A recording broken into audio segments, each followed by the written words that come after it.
Hi all, welcome to SS teachers.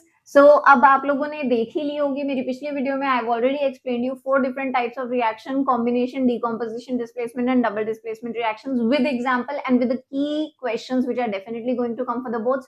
Now please, अगर किसी ने वो वीडियो नहीं देखी है, प्लीज जाइए, मैं डिस्क्रिप्शन में उसका लिंक डाल दूंगी, उस वीडियो को पहले देखिए, क्योंकि आज के वीडियो में हम करने वाले हैं part 2 of this chapter chemical reactions and their equation. और आज मैं डिस्कस करने वाली हूँ आपके साथ exothermic, endothermic reaction along with oxidation, reduction and अगर time permit करेगा तो corrosion भी। चलो let's begin. So first thing that we are going to do today is exothermic reaction. Please understand exothermic. Exo means निकलना, thermic means heat. So जब जब heat निकल रही है उस हर reaction को हम exothermic reaction बोलते हैं। So how do we do this? Exothermic. Exo means exit, मतलब बाहर आना, and thermic means heat. ठीक है, जब जब किसी भी रिएक्शन में there is going to be an immense quantity of heat releasing out as a product, that is going to be called as an exothermic reaction. इसके हमारे पास बहुत सारे रिएक्शंस हैं। सबसे मोस्ट इंपॉर्टेंट रिएक्शन इसका है रेस्पिरेशन, क्योंकि इससे रिलेटेड एक क्वेश्चन आपकी एक्सरसाइज में है, why is respiration called an exothermic reaction? Please understand बच्चों, जब भी आप लोग डाइजेशन करते हो, रेस्पिरेशन करते हो, कोई भी ऐसी प्रोसेस करते हो, in the end respiration में specifically you release immense quantity of heat. Why? Because there have been a reaction inside your body, and after that when you just exhale out the carbon dioxide, along with the carbon dioxide you are also releasing a lot of heat. How do we write that reaction? I'm going to give you the reaction, and one tip here, respiration का reaction is exactly opposite of that of photosynthesis का reaction. photosynthesis को reverse कर दो, वो respiration का reaction है। कैसे लिखते हैं हम उसको? C6H12O6, which is glucose in your body, is getting burnt in the presence of oxygen along with some water, is giving out carbon dioxide plus heat plus water. Now this is what we wanted to prove it as an exothermic reaction. Now this proves it as an exothermic reaction. This is the entire reaction of respiration. Please इसे याद रखना है, ये question आता है। Equation चाहे वो पूछे या ना पूछे, अगर आपको आती होगी आप मेंशन करोगे, you are going to get bonus points for that. ठीक है, चलो let's move forward for some more chemical reactions. Now if you remember, while doing combination reaction, I was telling you that there is one reaction which is a combination reaction as well as a highly exothermic reaction.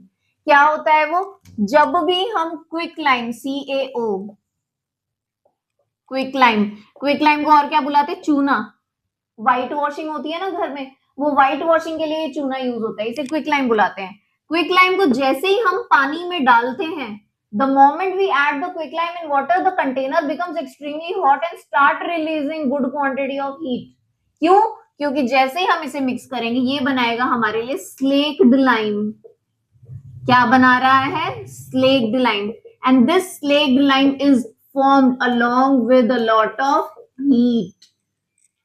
बहुत सारी heat release होती है इस reaction में, और यही वो answer है उस क्वेश्चन का जब पूछा जाता है a substance X is used in whitewashing. When it is mixed in water, produces immense quantity of heat.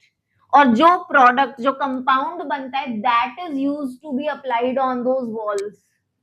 मतलब तुमने क्विक लाइम को पानी में ऐड किया, स्लेग लाइम बन गया। ये था पाउडर चूना, पानी में मिलाते हैं स्लेग लाइम बन गया। स्लेग लाइम बनते ही तुम इसको दीवारों पर लगा सकते हो happily. Got my point? Clear till here? This was exothermic reaction. इसी तरह से बहुत सारे exothermic reaction के examples हैं हमारे पास। आप लोगों के लिए ये दोनों most important हैं। Now let's move ahead on endothermic reaction. अब endothermic reaction is a type of reaction in which there is a lot of heat absorbed during the reaction. 9th class first chapter. Whenever heat is absorbed, the environment becomes cool. Correct? So अब यहाँ पर क्या हो रहा है कि जब भी कोई reaction होगा, उसमें हीट एब्सॉर्ब की जाएगी, and due to that absorption of heat there is going to be so much coldness around the surrounding. That is called an endothermic reaction where absorption of heat takes place. Now there are some examples. Now I told you that there is one example जिसको हमने exothermic consider किया है, तो obvious सी बात है जब हम इसका ऑपोजिट कर देंगे तो वो किसका एग्जांपल बन जाएगा? एंडोथर्मिक का बन जाएगा। एंडोथर्मिक, अब मेरे को बताओ रेस्पिरेशन किसका उल्टा है? फोटोसिंथेसिस का। reverse this entire equation, it is going to become photosynthesis and endothermic reaction. Clear? Second मैं तुम्हें एग्जांपल दे देती हूँ अच्छा सा एंडोथर्मिक का.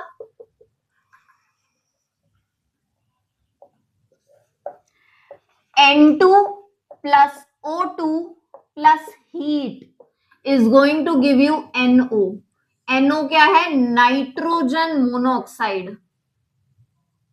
Nitrogen monoxide is one of the very keen IIT के पेपर में लगा लो, जेई के पेपर में, नीट के पेपर में ये क्वेश्चन बहुत कॉमनली पूछा जाता है. ये formation of nitrogen monoxide is what type of reaction? It is an endothermic reaction. Got my point? Now second example that I'm going to give you is decomposition of calcium carbonate. CaCO3 को decompose कर लो. CaCO3 plus heat is going to give you CaO plus CO2. This is a classic example again of endothermic reactions. Please pause the video and note down all the reactions. It is epitome. सारे कर लो याद, आएंगे ही आएंगे paper में. Now quickly give the next heading, oxidation.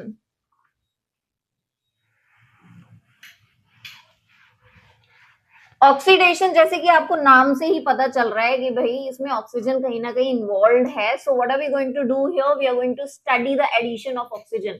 जब जब किसी भी रिएक्शन में ऑक्सीजन ऐड होगा और या फिर we can also say hydrogen remove होगा तो उसको हम बुलाएंगे oxidation reaction. Now what is the entire definition for this particular type of reaction? Oxidation is a type of reaction where there is an addition of oxygen and removal of hydrogen. That is oxidation.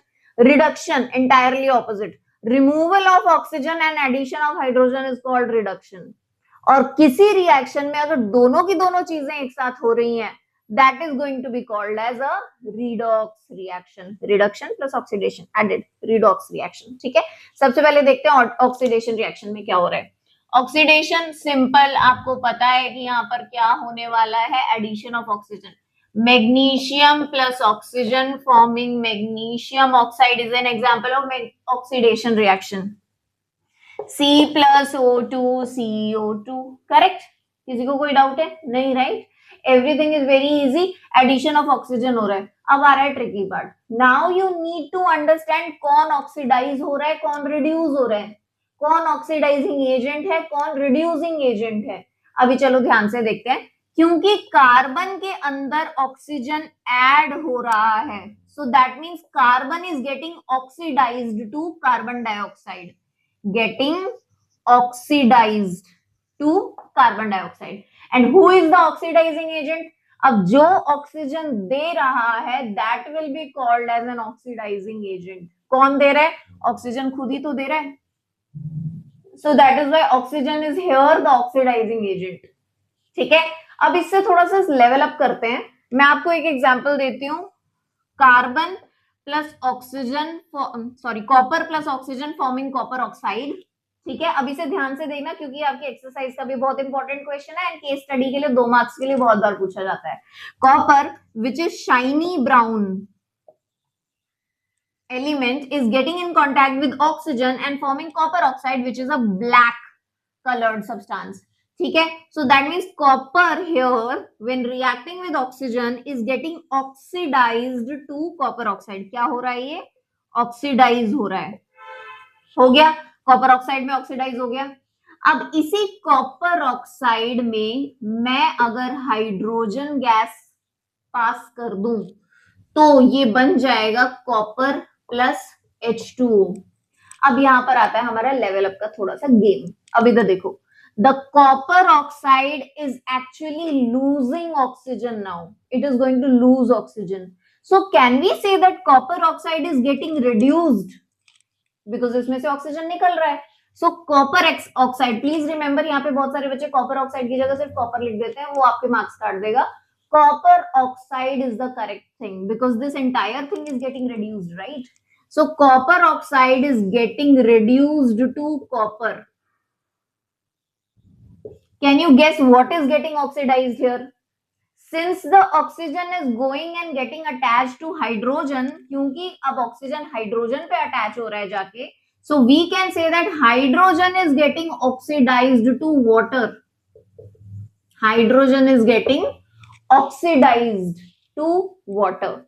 Now अब मैं आपसे पूछना चाह रही हूं, who is the oxidizing agent, who is the reducing agent? ठीक है, अब इधर ध्यान से देखो, क्योंकि हाइड्रोजन ने इसका ऑक्सीजन छीना है, हाइड्रोजन ने कॉपर ऑक्साइड का ऑक्सीजन छीना है, so hydrogen here will be considered as the reducing agent. कौन सा agent? reducing agent. Hydrogen here is the reducing agent. And who is the oxidizing agent? But obvious सी बात है, जो भी कंपाउंड अपना ऑक्सीजन निकाल के दे रहा है, that is going to be called as oxidizing agent. So here who is the oxidizing agent? Copper oxide is the oxidizing agent. अब यहां पे ऑक्सीडाइज कौन हो रहा है? Hydrogen is getting oxidized. यहां पे रिड्यूस कौन हो रहा है? Copper oxide is getting reduced. These are some minute details जो आपको अच्छी तरह आनी भी चाहिए और पेपर में अच्छी तरह मेंशन भी करनी पड़ेगी. Got my point? So that is how we perform oxidation reduction. मैं इसका एक और एग्जांपल देके दिखाती हूँ, तब तक please note down this. Let's have one more reaction.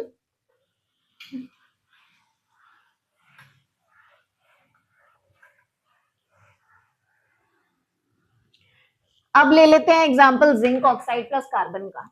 Let's see, I have a compound zinc oxide which is reacting with carbon, so it is forming zinc plus carbon monoxide. Zinc plus carbon monoxide. Now can you tell me who is getting oxidized?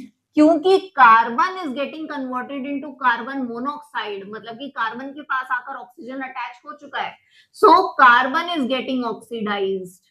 Who is getting oxidized? Carbon is getting oxidized. Now, since zinc oxide का oxygen छीन लिया गया है, so zinc oxide is getting reduced. Zinc oxide is getting reduced. ठीक है? Who is the oxidizing agent? क्योंकि zinc oxide ने oxygen provide किया है, so zinc oxide is the oxidizing agent.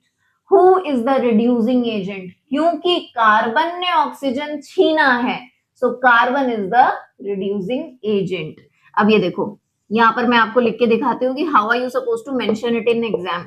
Oxidized, reduced, oxidizing agent, reducing agent. Oxidizing agent, reducing agent, reduced, oxidized. Oxidized में कौन है? Who is getting oxidized? Carbon is getting oxidized. Correct? Who is getting reduced? Zinc oxide is getting reduced. Who is the oxidizing agent? That means who is providing the oxygen? Zinc oxide is the oxidizing agent. Correct? Who is the reducing agent? क्योंकि carbon छीन रहा है oxygen, so carbon is going to be the reducing agent. Got my point? Am I clear till here? चलो cool, note it down and give the next heading corrosion. Corrosion के 3 parts करते हैं, prevention नहीं करेंगे अभी, पहले यहां तक आप अपने ब्रेन में इसे सेट कर लीजिए. Now let's just start quickly on corrosion.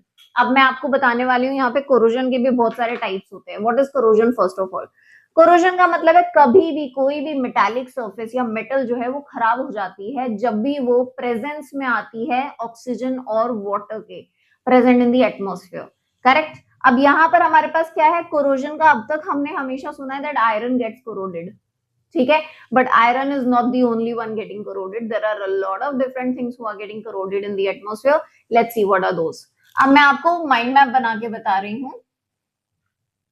We have corrosion here. Let's see, first corrosion में आता है हमारा रस्टिंग. अब रस्टिंग किसके ऊपर होती है? आयरन के ऊपर होती है. कैसे हो रही है रस्टिंग? Fe plus H2O. अब ये H2O क्योंकि मैंने आपको बोला है this water is present in the atmosphere, so it is but obviously बात है present in the form of vapours. So can we call it steam? Of course we can call it steam. So this is steam. Iron is coming in contact with water which is in the form of steam and forming ferrous oxide Fe3O4. Fe3O4 plus hydrogen gas, इसको छोड़ो. Fe3O4, this is our rust. Now, do not get confused. A lot of books also mention it in this way as Fe2O3.XH2O because they are not sure about the molecules of water reacting with iron. So that is why they write it in this form. तुम किसी भी form में लिख सकते हो, वैसे तो adulthood की निशानी है कि you start writing it as Fe3O4 which is ferrous oxide. ठीक है, I am writing the name also, ferrous oxide. Do remember this.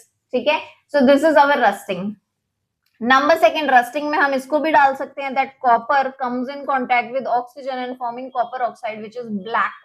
This is also a form of rusting only. ठीक है, बट चलो आगे बढ़ते हैं. Next we have is tarnishing. Tarnishing, tarnishing word जो है हम चीजों के लिए यूज करते हैं, जैसे कि silver.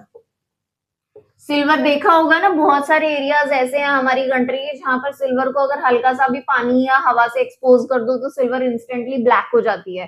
That phenomena is called tarnishing. Tarnishing में the silver Ag is actually coming in contact with hydrogen sulfide H2S. हवा में जहां बहुत सारा हाइड्रोजन सल्फाइड होता है ना, कहाँ की हवा में सबसे ज्यादा हाइड्रोजन सल्फाइड है?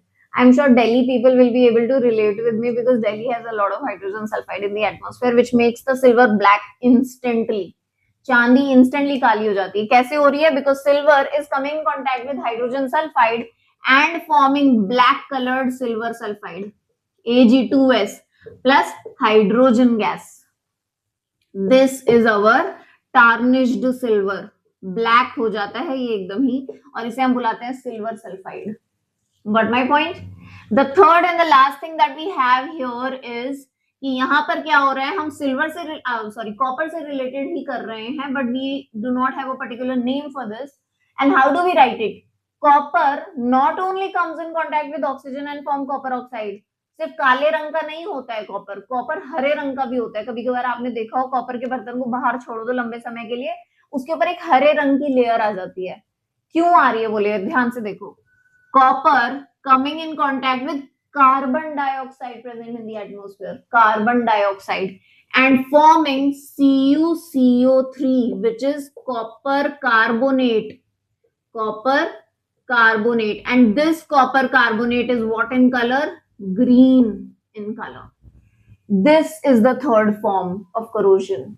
ठीक है, सो प्लीज ध्यान से देख लो. रस्टिंग हो रही है, टार्निशिंग हो रही है और कॉपर कार्बोनेट फॉर्मेशन हो रही है. ये तीनों की तीनों इंपॉर्टेंट है बिकॉज पेपर में वन वे और द अदर ये पूछे ही जाते हैं. So I am sure you will be able to solve them all. Please make sure आपने सारे नोट्स बनाए हो. अब हमारा जो लास्ट फेज बचेगा इस टॉपिक का, उसमें हम दो चीजें कवर करेंगे. Number first, prevention of corrosion.